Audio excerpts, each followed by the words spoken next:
कमरे में लालटेन की धीमी धीमी रोशनी कमरे को चार चांद लगा रही थी, लेकिन राधा दुल्हन का रूप धरकर बैठी थी। आंखों से आंसू फूट फूट कर बह रहे थे। उसकी आवाज बस कमरे तक ही सीमित थी। बाहर का शोरगुल राधा को और ज्यादा तकलीफ दे रहा था। शेरू, जो उसके बिल्कुल पास बैठा था, उसका लाडला कुत्ता जिसे उसने बहुत प्यार से पाला था। राधा के कमरे में उसकी सहेली आई, उसे हौसला देते हुए कहने लगी, राधा, रोने की कोई जरूरत नहीं, अब तो हमेशा के लिए पराई हो रही है। राधा बोली, अरे नहीं, मेरी शादी नहीं हो सकती। मैं अपने से 50 साल बड़े बूढ़े इंसान से शादी कैसे कर सकती हूं? मेरा बाप पैसों के लालच में अंधा हो चुका है। अगर आज मेरी मां होती तो मुझे यह दिन कभी ना देखना पड़ता। राधा का बाप जबरदस्ती उसकी शादी एक अमीर बूढ़े रईस से कर रहा था, जिसकी उम्र 60 साल थी और राधा 25 साल की रेशम जैसी खूबसूरत लड़की थी। प्रीता, जो राधा की सहेली थी, कहने लगी, रोने की क्या जरूरत? मैं तुझे एक ऐसा हल बताती हूं जो तेरी इस मुसीबत से जान छुड़ा सकता है। तू ऐसा कर, भाग जा और अपनी मां के पास चली जा। राधा प्रीता की बात सुनकर एकदम से हैरान हुई। अरे नहीं प्रीता, आधी रात हो चुकी है, रास्ता सुनसान है, मैं अकेली कैसे जा सकती हूं? वैसे भी अगर पकड़ी गई तो मेरा बाप मुझे जिंदा नहीं छोड़ेगा।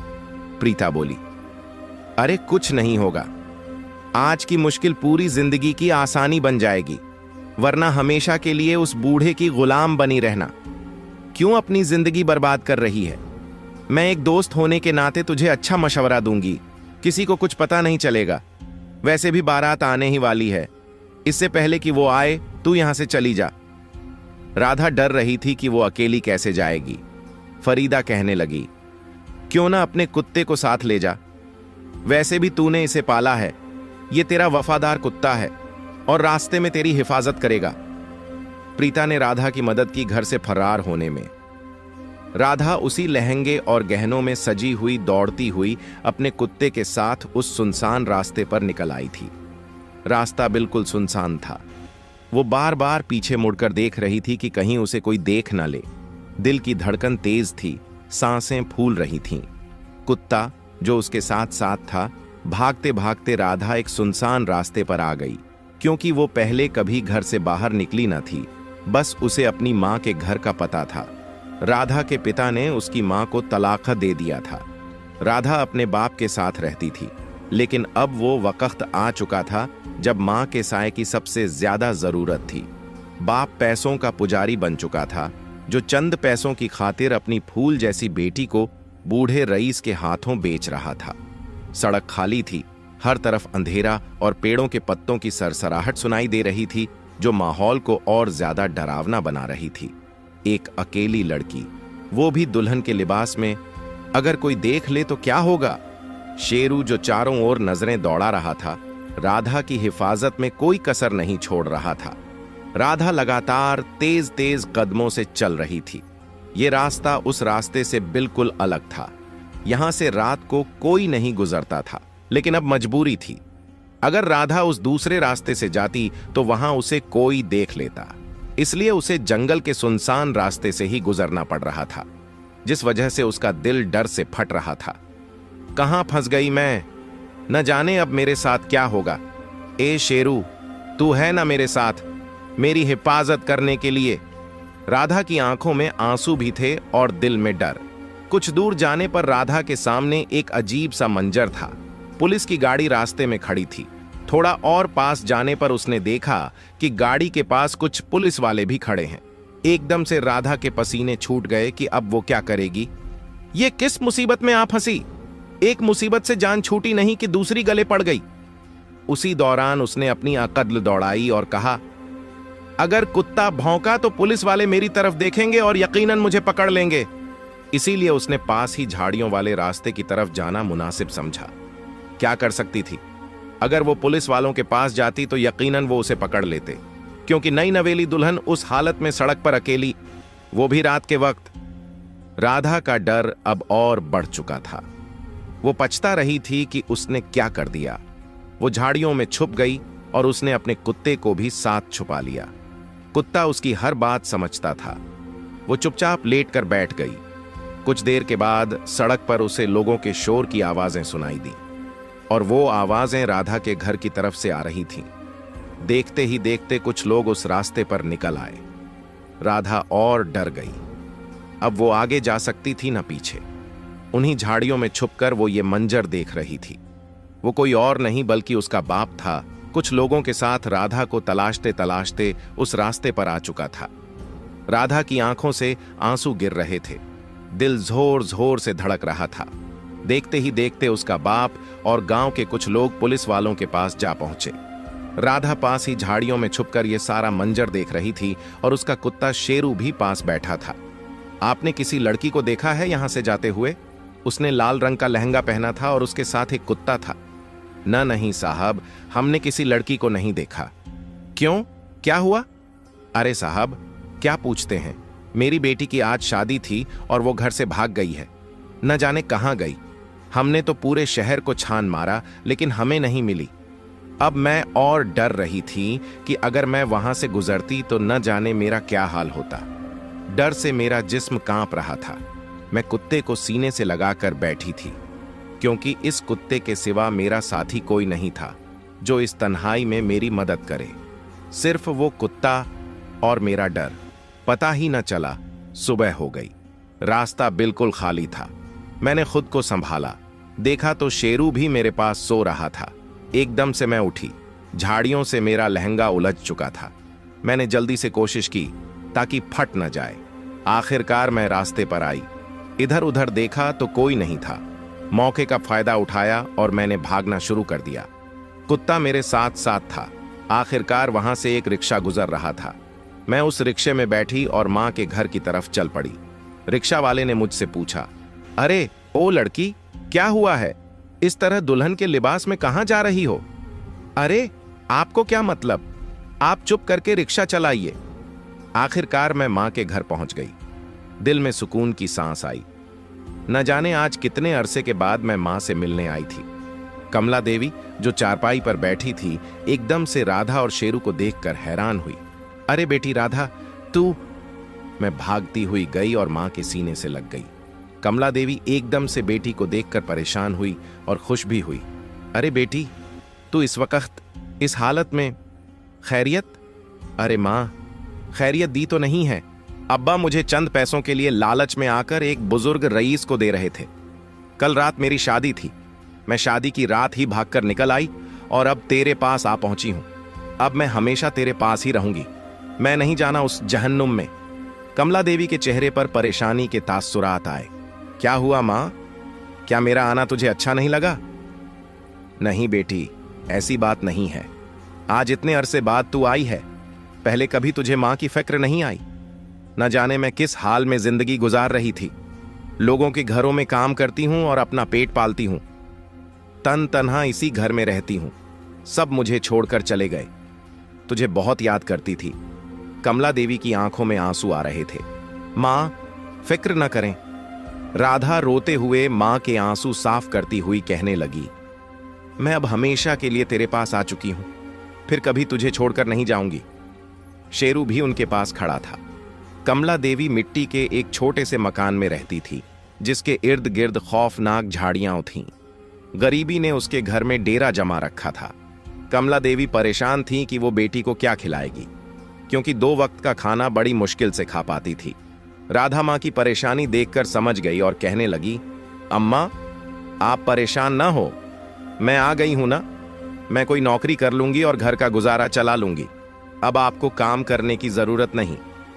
कमला देवी रोते हुए कहने लगी, मेरी बेटी, कौन देगा तुझे नौकरी? तू परेशान मत हो, चल जाएगा गुजारा। लेकिन राधा मां को तसल्ली देती है, मां, शेरू ये मेरा वफादार कुत्ता है। इसने मेरी बहुत मदद की और ये हमारे साथ रहेगा। आपको फिक्र करने की जरूरत नहीं। अगर मैं नौकरी पर चली गई तो ये आपका ख्याल रखेगा। सुबह राधा साधारण से कपड़े पहनकर मां और शेरू को प्यार करके नौकरी की तलाश में निकल पड़ती है। चेहरे पर डर और बेचैनी थी। बार बार उसे गुजरे दिन का वो खौफ याद आ रहा था। बहुत दुकानों पर उसने पता किया, लेकिन कहीं उसे काम नहीं मिला। आखिरकार वो पुलिस स्टेशन जा पहुंची। गरीबी की सताई, दर्द से भरी राधा, जिसे पता नहीं था कि वो कहां जा रही है। भला उसे कहां इधर नौकरी मिलेगी। जब राधा पुलिस स्टेशन गई तो सब उसे देखकर हैरान हुए। कौन है लड़की? क्या चाहिए? सलाम साहब, मुझे नौकरी चाहिए। क्या आप मुझे थाने में साफ सफाई और फाइलें इकट्ठा करने की नौकरी दे सकते हैं? मैं बहुत गरीब और मजबूर लड़की हूं। मेरी मां बूढ़ी हो चुकी है, हमारा कमाने वाला कोई नहीं। आपकी बहुत मेहरबानी होगी अगर मुझे आप काम देंगे। तो सब पुलिस वाले हंसने लगे कि न जाने ये कैसी बातें कर रही है। भला थाने में एक लड़की का क्या काम हो सकता है? इंस्पेक्टर राधू कहने लगे, ए लड़की, चल जा यहां से। यहां तुझे कोई नौकरी नहीं मिलेगी। यहां पहले से मुलाजिम मौजूद हैं और लड़कियों को हम थाने में नौकरी नहीं देते। जा, कहीं और तलाश कर। राधा मायूस हुई और वापस लौटने ही लगी कि राधू ने पीछे से आवाज लगाई, 1 मिनट रुको, नौकरी तो है लेकिन थोड़ी मुश्किल है। इंस्पेक्टर ने धीमी मुस्कुराहट के साथ कहा। राधा ने कहा, जो भी हो मैं कर लूंगी। आप एक दफा मुझे नौकरी दीजिए। देख लो लड़की, फिर बाद में ये ना कहना कि काम मुश्किल है। अच्छा तो बता दीजिए क्या काम है? हमारे इस शहर के एरिया में एक जंगल आता है, वहां पर हर रात मेरी ड्यूटी होती है और दफ्तर में मैं अकेला होता हूं, जिससे मुझे एक मेड की जरूरत है जो दफ्तर की साफ सफाई और मुझे खाना बनाकर दे देती तो अच्छा होता। वैसे मैं यहां से लेकर जाता हूं तो वहां जाते जाते खाना ठंडा हो जाता है और दफ्तर भी गंदा रहता है। अगर तुम पर्सनल मेरा काम करोगी तो मैं तुम्हें तुम्हारी मनमानी कीमत दूंगा। राधा एक पल को खामोश हुई। कुछ देर के बाद इंस्पेक्टर राधू कहने लगे, क्या हुआ, बोलती बंद हो गई ना? काम कर रही थी। अरे नहीं साहब, मैं करूंगी, मुझे मंजूर है। अगर हो सकता तो आप मुझे एडवांस दे दें ताकि मैं घर में राशन ले सकूं। मैं कल से नौकरी पर आ जाऊंगी। अच्छा अच्छा, ठीक है। याद रहे, थाने के बाहर ही आ जाना, अंदर मत आना। और अगर कोई पूछे तो मत बताना कि कहां जाना है, ठीक है ना? ठीक है सर। इंस्पेक्टर राधू उसे 30,000 रुपये देते हैं। पैसों को देखकर राधा बहुत खुश होती है। खुशी खुशी राधा बाजार से राशन का सामान लेती है और मां के लिए फल फ्रूट। राधा बहुत खुश थी। उसे यकीन नहीं आ रहा था कि उसकी किस्मत इस मोड़ पर उसका साथ देगी जहां वो अकेली थी, लेकिन उसके दिल में एक डर था। क्या वो जगह ठीक है जहां वो नौकरी करने जा रही है? इंस्पेक्टर राधू कैसे इंसान होंगे? अजीब तरह के वहम उसके दिल में आ रहे थे। लेकिन सबको पीछे रखकर राधा खुद को तसल्ली देते हुए कहने लगी, हे राधा, कब तक डरती रहेगी? जिंदगी मुकाबला करने का नाम है। तेरी मां को तेरी बहुत जरूरत है। अगर इस तरह डरती रही तो लोगों का तमाशा बन जाएगी। खुद को हौसला देकर राधा सामान लेकर घर आ चुकी थी। कमला देवी राधा के हाथों में इतना सामान देखकर हैरान हुई। अरे बेटी, इतने पैसे कहां से आए? अरे अम्मा, वो छोड़िए, ये फल फ्रूट खाइए। समझिए कि आज से आपकी परेशानी खत्म, क्योंकि मेरी नौकरी लग गई है, वो भी पुलिस स्टेशन में। कमला देवी ये सुनकर एकदम से हैरान हुई। क्या मतलब? तेरा पुलिस स्टेशन में तेरा काम? अरे हाँ माँ, परेशान होने की जरूरत नहीं, बस साफ सफाई का काम करना है, लेकिन रात के वक्त सुबह छुट्टी हो जाया करेगी। अरे बेटी, ये कौन सा काम है? रात को भी भला कोई साफ सफाई का काम करता है? अरे हाँ, क्योंकि दिन को दफ्तर भरा रहता है, रात को अकेला होता है। वैसे भी मैं लड़की हूं तो उचित नहीं समझा उन्होंने और रात को आने का कहा। राधा झूठ बोल देती है, क्योंकि अगर वह सच कहती कि एक इंस्पेक्टर पर्सनली उसे मेड की तरह अपने दफ्तर में रखना चाहता है और वह दफ्तर भी जंगल में है, अगर वह यह सच बता देती तो कभी भी कमला देवी उसे नौकरी पर जाने न देती। शाम हो चुकी थी। आज राधा को नौकरी पर जाना था। राधा अपनी माँ और शेरू को प्यार करती है और कहती है, माँ, अपना ख्याल रखना, मैं सुबह जल्दी ही आ जाऊंगी। कमला देवी की आंखों में आंसू आ गए। अरे बेटी, तू किस भरोसे आई थी कि तेरी माँ तुझे घर में पनाह देगी, लेकिन तेरी माँ के पास कुछ नहीं था। राधा कहने लगी, माँ, तू मेरी माँ है, मेरा हक बनता है कि तेरी सेवा करूं। राधा शेरू को प्यार करते हुए घर से निकल पड़ी। दिल में अजीब और गरीब डर बैठे हुए थे। वह हम आ रहे थे, क्या होगा? क्या यह नौकरी ठीक है? कैसी जगह होगी? आखिरकार वह इंस्पेक्टर के साथ गाड़ी में बैठी और उस जगह पर जा पहुंची जहां पर वह कमरा था जहां पर इंस्पेक्टर राधो की ड्यूटी होती थी। जंगल के बीचों बीच राधा खड़ी थी। चारों ओर पेड़ों के सिवा और कुछ नहीं था। ऐसा लग रहा था कि बरसों पहले यहां कोई आकर चला गया हो। अजीब सा डर उस जगह पर उसे महसूस हो रहा था। इंस्पेक्टर राधो कहने लगे, क्या हुआ राधा, डर रही हो? कुछ नहीं इंस्पेक्टर साहब, बस जगह थोड़ी रहस्यमयी लगी है। अरे ये तो फिर हमारी हिम्मत है जो हम यहां रहते हैं। चल अब काम शुरू कर, सफाई कर सारे घर की। राधा डरी हुई थी। डरते डरते वह घर के अंदर गई। 2 कमरे थे। वहां लाइट तो थी नहीं, जिसकी वजह से लालटेन की रोशनी से घर में हल्की सी रोशनी पड़ रही थी, जिससे डर और भी ज्यादा बढ़ रहा था। सफाई करने के बाद राधा ने इंस्पेक्टर के लिए खाना तैयार किया और कमरे में ले आई। रात हो चुकी थी। खाना खाने के बाद राधा अपने कमरे में चली गई। आधी रात हो चुकी थी, उसे नींद नहीं आ रही थी। वह टकटकी बांधकर कमरे की चारों तरफ देख रही थी। लालटेन की हल्की रोशनी, जंगल में जंगली जानवरों की आवाजें उसे और भी ज्यादा डरा रही थीं। अचानक से उसके कानों में अजीब सी आवाज सुनाई दी। वो आवाज इंस्पेक्टर के कमरे से आ रही थी। अरे इंस्पेक्टर तो अकेले हैं, तो ऐसा क्यों लग रहा है कि कोई और भी है उनके साथ? राधा की धड़कन तेज हो गई, शरीर कांपने लगा। डरते डरते आखिरकार वह कमरे के पास जा पहुंची। उसने खिड़की से झांक कर देखा तो उसके पैरों तले जमीन निकल गई। इंस्पेक्टर शराब की बोतल पकड़कर नशे में धुत थे और अकेले अकेले बातें कर रहे थे। राधा की सांसें तेज होने लगीं। मैं किधर फंस गई हूं? आज बच जाऊं, कल मैं हरगिज नहीं आऊंगी। जैसे तैसे रात गुजर गई। सुबह होते ही उसने इंस्पेक्टर से कहा, साहब माफ कीजिएगा, मैं आज के बाद नौकरी पर नहीं आऊंगी। अरे क्या हुआ है? लगता है रात के वाकये को देखकर डर गई है। अरे ये रोज का मामूल है।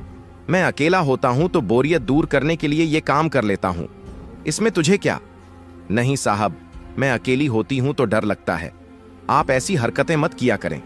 अरे चलो, तेरी खातिर हम नहीं करेंगे। उसका रवैया थोड़ा बदला बदला था। राधा का दिल तो चाह रहा था कि दफ्तर में शिकायत कर दे, लेकिन डरती थी। वो एक पुलिस वाला और मैं आम सी लड़की, इसलिए उसने चुप्पी साध ली। आज घर भी वह सहमी सहमी सी थी। कमला देवी बार बार राधा से खामोशी की वजह पूछ रही थीं, लेकिन राधा चुप थी। अम्मा, कुछ नहीं। फिर से शाम हुई। राधा फिर से अपनी ड्यूटी पर जाने लगी, लेकिन आज उसका दिल चाह रहा था कि वह शेरू को भी अपने साथ ले जाए, मगर मां अकेली थी, जिसकी वजह से वह उसे घर पर ही छोड़ गई। लेकिन आज वह बहुत डरी हुई थी। आखिरकार डरते डरते वह अपनी ड्यूटी पर पहुंच चुकी थी। इंस्पेक्टर अपने कमरे में थे। आज शांति थी, जिससे राधा के दिल को सुकून मिला, लेकिन वो क्या जानती थी कि यह सुकून कुछ ही पलों का था। आज भी उसे नींद नहीं आ रही थी। अपना काम समेटकर वह अपने कमरे में आ गई। खिड़की से बाहर देख रही थी। जंगल का नजारा भयानक था। जागते जागते उसकी पूरी रात गुजर गई, लेकिन आज इंस्पेक्टर ने कोई ऐसी हरकत नहीं की जिससे राधा परेशान हो। कहते हैं ना, तूफान से पहले सन्नाटा होता है। यही सन्नाटा राधा की जिंदगी में था, और वो लम्हे आ रहे थे जिन्होंने रात को बदल देना था। आज तीसरा दिन था। दिल में अजीब और गरीब डर था, जिसे वह अंदर ही अंदर दबाए बैठी थी। कमला देवी उसकी बेचैनी को भांप चुकी थी। क्या हुआ है बिटिया रानी, कुछ तो बोलो। अगर नौकरी ठीक नहीं है तो छोड़ दो। नहीं मां, कैसी बात करती हो? नौकरी में तो कोई कमी नहीं। आज वह अपने कुत्ते से बातें कर रही थी। देखो शेरू, मैं तुम्हें ही अपने दिल का हाल बता सकती हूँ। जहां मैं नौकरी करती हूँ वहां मुझे बहुत डर लगता है। जी चाहता है कि तुम्हें साथ ले जाऊं, लेकिन माँ भी अकेली होती है। वो जंगल है, वहां कोई किसी की चीख नहीं सुनता। सिर्फ वो इंस्पेक्टर और मैं ही कमरे में होते हैं। बहुत डरती हूँ। ऐसा लग रहा था कि शेरू भी उसके दुख को महसूस कर रहा हो और उसकी बातें समझ रहा हो। रोज की तरह वह माँ को रात का खाना देकर शेरू को प्यार करके अपनी ड्यूटी पर चली गई। आज मौसम भी थोड़ा अजीब था। बादलों ने आसमान को घेरा हुआ था। ठंडी ठंडी हवा चल रही थी। इंस्पेक्टर के साथ गाड़ी में बैठी राधा मौसम की तब्दीली को देखकर और ज्यादा डर रही थी। धीरे धीरे गाड़ी जंगल की तरफ जा रही थी। अंधेरा और ज्यादा डर पैदा कर रहा था। बादल गरज रहे थे, बिजली चमक रही थी। राधा के दिल में डर ने डेरा जमा रखा था। आज तीसरा दिन था, लेकिन फिर भी उसका मन नहीं लग रहा था। आखिरकार वह अपने दफ्तर पहुंच चुकी थी। हल्की हल्की बारिश होने लगी थी। इंस्पेक्टर सीधा अपने कमरे में चला गया। राधा उसके लिए चाय बनाकर लाई और फिर अपने कमरे में चली गई। उसने खिड़की पर पर्दा डाल दिया क्योंकि उससे डर लग रहा था। बारिश इतनी तेज थी मानो माहौल और भी डरावना हो गया हो। रात के 12 बज रहे थे। बारिश अब भी हो रही थी। राधा की धड़कनें तेज थीं। वह जाग ही रही थी कि दरवाजा खुला। इंस्पेक्टर के हाथ में शराब की बोतल थी और वह नशे में धुत सीधा राधा के पास आया। राधा एकदम से डर गई। सर, होश कीजिए, आप इस वक्त नशे में क्या कर रहे हैं? अरे लड़की, क्यों डरती है इतना? 3 दिन हो गए हैं, डरी हुई है। आज सोचा कि तेरा डर निकाल ही दिया जाए। जब मैं होता हूं तो डरने की क्या जरूरत? वैसे भी आज बारिश हो रही है, मौसम सुंदर है, क्यों ना तू मेरी बाहों में आ जाए। राधा की धड़कन और तेज हो रही थी। इंस्पेक्टर के इरादे उसे ठीक नहीं लग रहे थे। वह धीरे धीरे उसके करीब आ रहा था। राधा को कुछ समझ नहीं आ रहा था कि वह क्या करे। वह चीख भी नहीं सकती थी क्योंकि जंगल में इस अंधेरे में उसकी चीखें कौन सुनेगा, क्योंकि यहां तो कोई रहता ही नहीं। आंखों में आंसू। जैसे ही इंस्पेक्टर उसके करीब आया और उसके जिस्म को हाथ लगाया, उसी दौरान एक चीख जिसने सब कुछ बदल दिया। राधा चीखने लगी और उसके कानों में किसी के भौंकने की आवाज आई। वह कोई और नहीं बल्कि वो आवाज जानी पहचानी थी। दरअसल वह शेरू था, जो राधा का पीछा करते करते यहां तक आ पहुंचा था और बाहर खामोशी से बैठा था कि जैसे ही दरवाजा खुले वह अंदर जाए। लेकिन आज तो उसके साथ अजीब घटना घटने लगी थी। शेरू की फूंक सुनकर राधा उसे बुलाने लगी। शेरू, तुम हो ना? इधर आओ, मुझे बचाओ, मेरी मदद करो। मालकिन का पुकारना था कि शेरू दरवाजा तोड़कर अंदर आया और भौंकते भौंकते उसने इंस्पेक्टर राधू पर हमला कर दिया। पल भर में उसने उसे जख्मी कर दिया। यह सिर्फ एक नहीं, अभी अगला सीन बाकी था। देखते ही देखते पुलिस की गाड़ियां वहां पर आने लगीं।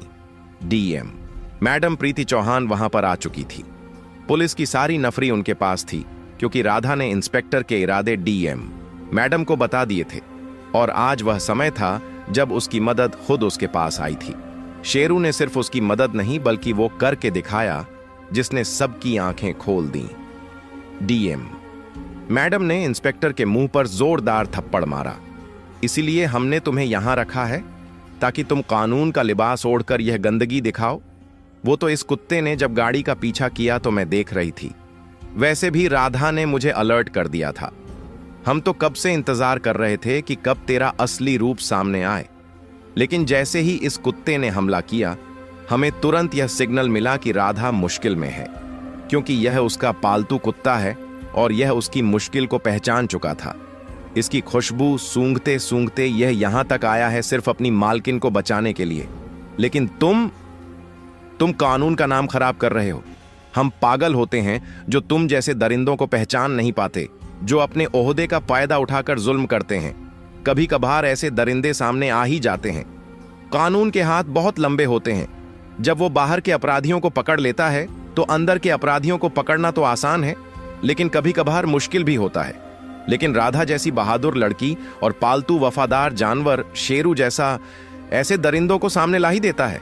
डीएम मैडम ने उसे नौकरी से भी मुअत्तल किया और सबकी आंखें खोल दी। राधा रोते हुए शेरू को सीने से लगाती है। अगर आज तुम न होते तो मैं क्या करती? तुमने न सिर्फ मुझे बचाया बल्कि इस भेड़िए का असली रूप भी सबको दिखाया। शेरू कोई आम कुत्ता नहीं था। जब उसे लगा कि उसकी मालकिन महफूज नहीं है तो उसने सिर्फ खुद नहीं बल्कि पुलिस वालों को भी मजबूर किया कि वो उसके साथ वहां चलें। मौके पर वो वहां पहुंचे और राधा की इज्जत बच गई और राधू जैसे दरिंदे का चेहरा भी सामने आ गया। याद रखो, कानून कभी कमजोर नहीं होता। कमजोर सिर्फ वो लोग होते हैं जो उसका गलत इस्तेमाल करते हैं। जुल्म हमेशा छुप नहीं सकता और जो दूसरों की इज्जत पर हाथ डालते हैं, अंजाम उनका रुसवाई ही होता है। हिम्मत वाली लड़कियां और वफादार साथी हमेशा सच को जीत दिलाते हैं।